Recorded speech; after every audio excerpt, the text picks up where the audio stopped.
Peace everyone. This is the Black Nomad Vegan, also known as Eat Fresh Veggies.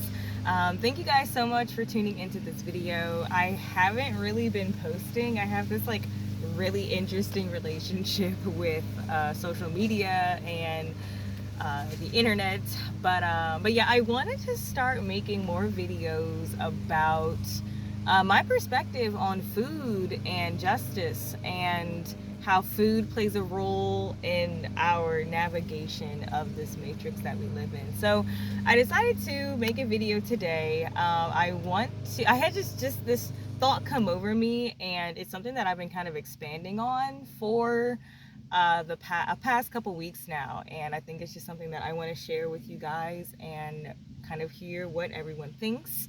I'm actually sitting in my Jeep right now. I just bought my Jeep. I'm living in it full time. I'm still renovating it out. But yeah, this is my favorite part. I'm sitting in my Jeep right now, sitting outside in nature, and I just wanted to share my thoughts, feelings, and ideologies with you guys. So this video today is going to be about how we are being programmed through our food. So just roll with me. I know a lot of us are already aware of the role that food plays in our overall health. I mean, a lot of us are already aware of terrible eating habits and the standard American diet and how our food is being manipulated. But this is just one other way that we can have a discussion about the effects that food has on our daily lives. So, when we look at the typical workday schedule, for example, we're waking up, we do our 9 to 5 job, and then we come home and we usually spend a little bit of time relaxing, and then we go to bed. So, using that template as a guide, I want to explain how from the moment that we wake up to the moment that we go to sleep, this system is using food and our desires and our nutritional needs basically as a way to manipulate us in order for us to better fit in their structured society. And by structured society, I mean the first thing that comes to thought is that 9 to 5 job, but even taking it from that structure on how food is still being used to basically manipulate us. So I have a couple of ways, and I'm just going to start with the first one.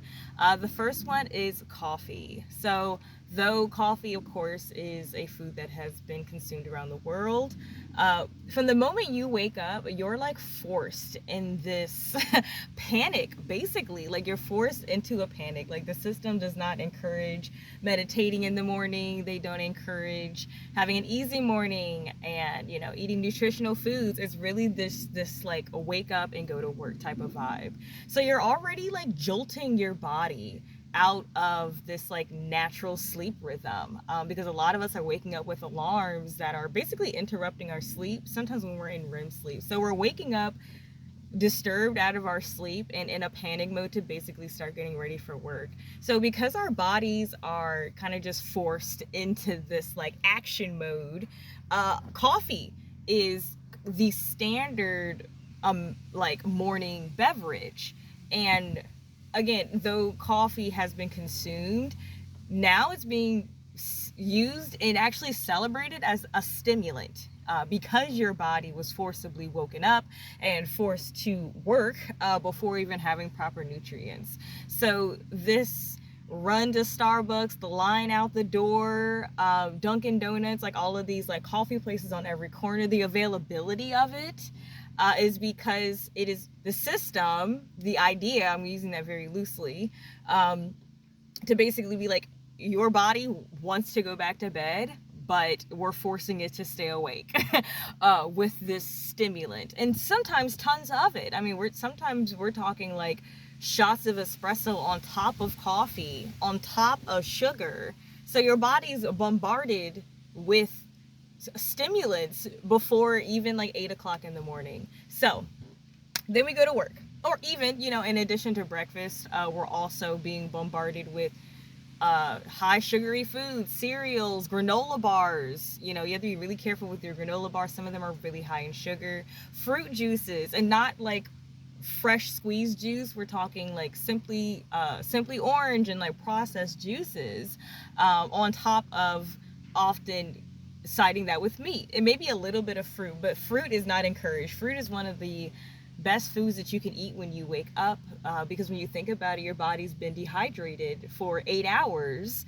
You haven't eaten anything, you haven't used the bathroom, you haven't drank anything. So fruit is a really good way to introduce foods back into the body after this 8 hour fast. So, high sugary foods, coffee, lack of fruit, and then we go to work. So we're at work, already put into these high stress, and our bodies naturally are going to run through those sugars quite quickly. So noon hits. All right. So now we have this programming of lunches at noon, because after about 3 hours, 4 hours, your body naturally starts to want to go back to bed because of its forcibly being awoken, because it was fed all of these high sugars, high salts, not a lot of fruit, not a lot of water. So your body's kind of like shutting down. And then we have lunch at around 12 or 1, and that's the standard lunch hour, So you have lunch. And unfortunately, a lot of times that lunch is still missing a lot of those key nutrients that are going to put your body back in not only a more energetic state, but a steady state. Because right now we go to lunch and we still have this cycle of high sugar, high meat, not a lot of water. And a lot of times we're inside eating lunch. So we're not getting sunlight or fresh air. And then we just go back to work feeling better, because we just consumed calories. But it's not a sustainable high. So coincidentally or not, that lift up and then that decline lasts about 3 to 4 hours. So right around 3 or 4 o'clock, our bodies start to slow down and get tired again. So that's why we have this correlation of, work ending between 4 and 5, because it's so interesting to see how the system is basically tracking the natural patterns of the foods that we eat and then like structuring our lives around those patterns. So it's basically playing with your body and your metabolism, because there's so many different eating styles. Like theoretically, you're supposed to be eating at least once every hour. You're supposed to be eating about 8 small meals throughout the day, various amounts of fruits and nuts and different types of proteins, beans throughout the day. Some cultures only eat once a day. So it's really interesting to see how our food structure plays into, what is the actual food structure, and how is this food structure actually benefiting me? Because these high bursts, we've been taught breakfast, lunch, dinner 3 times a day. Is a programming. Like eating 3 times a day is a programming. So anyway, so you go home. Again, you're leaving a stressful job, often to sit in traffic. Some of us who are commuting to work, so that's already like a second stressor. And then you come home and you usually eat something, because your body's basically like passing out because you haven't fed it. It isn't functioning on decent sleep, and then it's also hasn't really properly been fed throughout the day. So we usually eat something, and then right around that time we are looking towards dinner, which is usually around like 6 or 7. This is like the standard hour. And then we're shortly going to bed. And the cons of eating right before you go to bed is your digestive system is still digesting, even when you're asleep. It may slow down, but your body is still working while you're resting. If you are, and your digestive system is one of those organs. So now we are normalizing eating before going to bed, or snacking before going to bed, or and our bodies, our digestive systems are moving that food as we sleep. So you're never really getting like a complete rest, because your body is still functioning. Your body is still digesting, when it should be at a state of rest. And of course you've been eating throughout the day, so we're not really giving that system a rest. So, and then we rest, and then we sleep on all of those foods. and then we wake up and we do it again. So we're in this like constant fluctuating space of stress, tiredness, um, and then also like stimulants throughout the day to keep us functioning, in order to basically be better cogs in the system. So yeah, it's just really interesting. As I mentioned before, with other cultures eating so many different styles, I think it's really worth examining the way that we eat and the times that we eat and what we eat at those times and who's actually really telling us our food habits, and how because what I found is since I stopped working and I started working for myself, I nowhere eat 3 times a day. I eat maybe like 6 times a day, and I don't even really eat like big meals. Like I'll kind of just eat, small to medium meals throughout the day. And before I go to bed, I will just drink some tea. And yeah, I mean, my hours are different, so I'm able to take a good look at how my day is structured and how my eating habits follow throughout that structured day. So yeah, what do you think?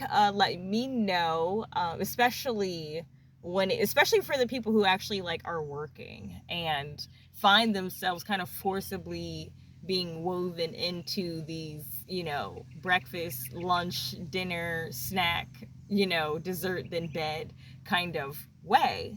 So let me know what you think. I am making a promise to myself to start making more videos like this because, like, I really have a lot to share. I really have a lot, like, in my head, and I owe it to you guys to share what I think about food and to help guide you guys on a deeper perspective of food and really examining us as consumers and parts of this food system and overall just collective web that we live in. So awesome. Again, Black Nomad Vegan and Eat Fresh Veggies. I'm going to make sure to put those links at the bottom of the screen so you guys can get it.